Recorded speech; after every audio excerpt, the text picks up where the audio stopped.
Hyder, What's up, Alex? how you feeling, dude? I'm feeling great. I'm glad I got that win against a very highly touted, highly ranked guy. I hope I got performance of the night. What was the game plan going into the fight, man? It was to cut the ring off and neutralize his kicks, bring it into my kind of fight, and I was, hoping to knock him out and finish him. I knew I wasn't gonna expect like my last win.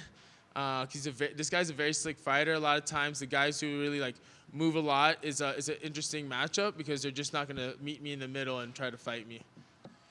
When the judges were giving their scorecards, how confident were you that you were gonna get the decision? Only because he's gotten a lot of split decisions on his. You know what? He might have got gifted that last one. However, I was pretty confident I got that because I got the takedown and I was landing the harder shots.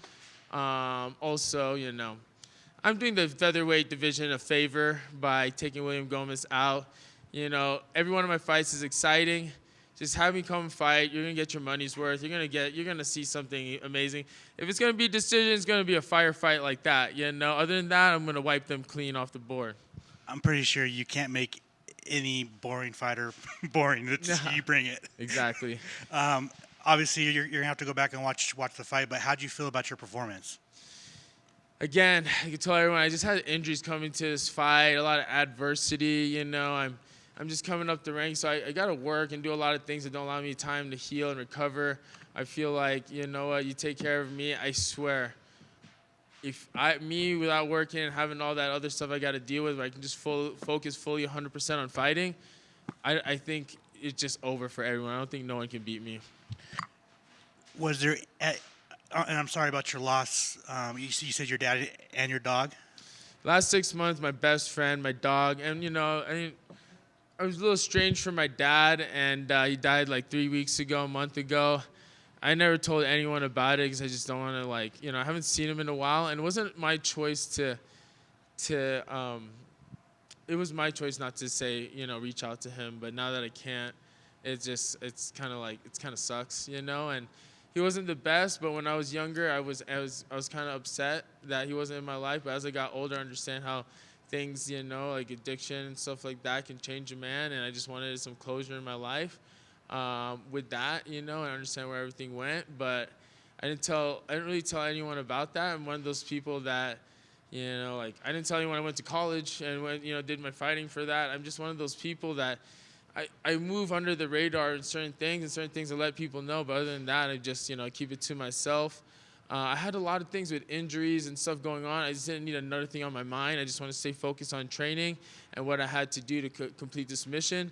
And then, and then afterwards. But the main thing was Tay was one of my best friends who, I don't know if you ever had someone that you can call anytime and talk to. And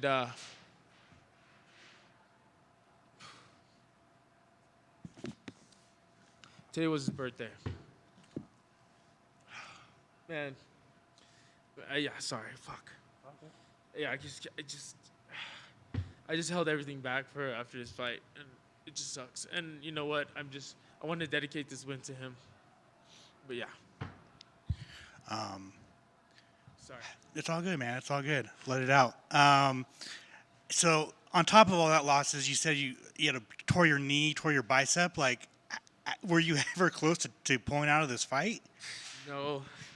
Everyone said, "Are you gonna pull out?" I was like, "No." I sparred everyone one-handed the whole for 2 months of the camp, and the last month it healed, and then I tore my MCL 2 weeks ago, and then I was like, it's just another thing. But you know what? A champion fights through anything, and with all those things, the injuries and everything, you just gotta show that's the kind of heart I have, man. I can fight. I've been through so much in my life.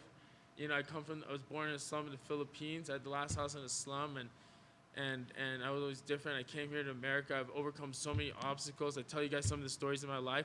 I'm not saying I had the hardest life, but I had a lot of crazy stories consistently. And I think because I overcame that and I grew up around all these kinds of people, I always represent the Philippines. I always represent the Bay Area because everyone, they found something in me. I don't know what it is, but they took care of me. They kind of brought me up, and so I owe everything to my friends and family in Philippines in the Bay Area. So shout out to them.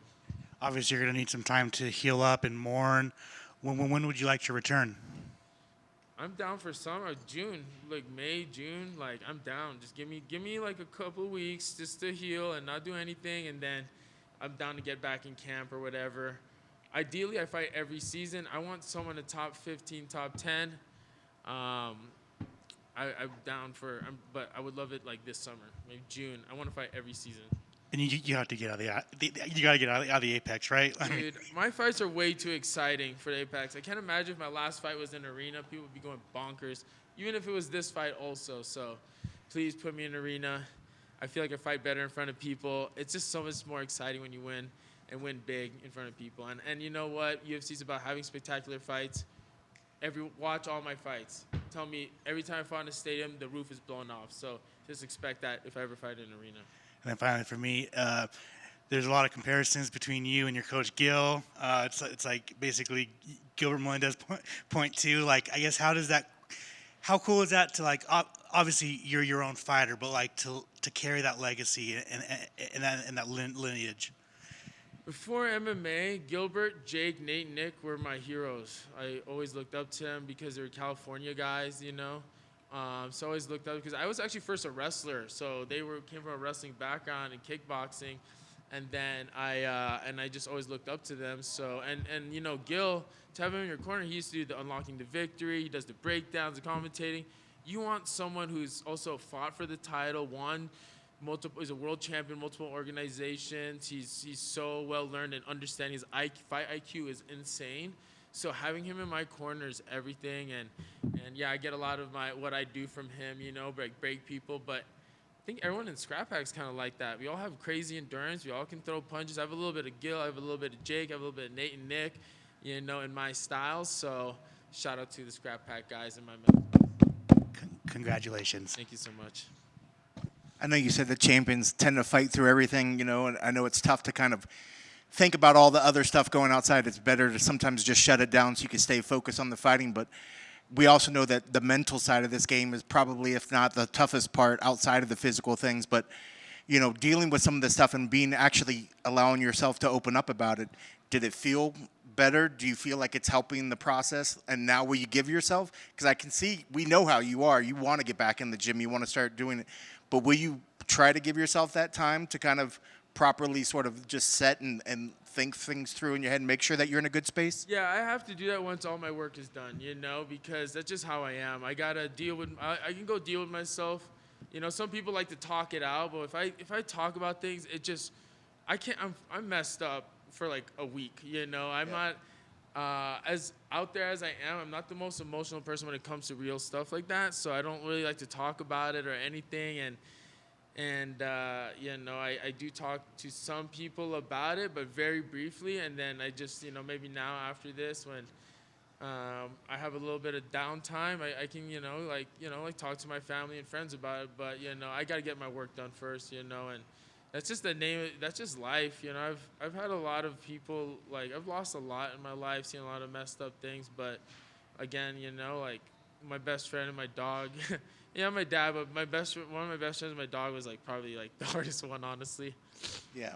Well, and a lot of times too, you know, those people were inspirations probably while you were fighting. So now you almost feel like you're fighting for somebody. You're carrying somebody along with you as well, probably, you know, and that gives you maybe extra motivation to get back in there as well. You know what? I was not going to lose in the day my best friend, it was supposed to be his birthday today.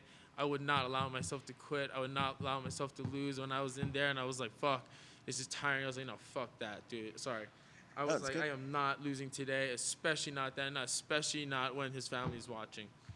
You know, so I want to go, and then I am not losing to a Frenchman on U.S. soil, okay? That's not about to happen, all right?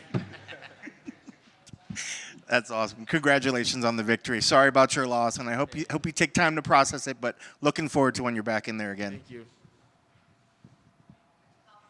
All right. Thank you. Thanks, you guys.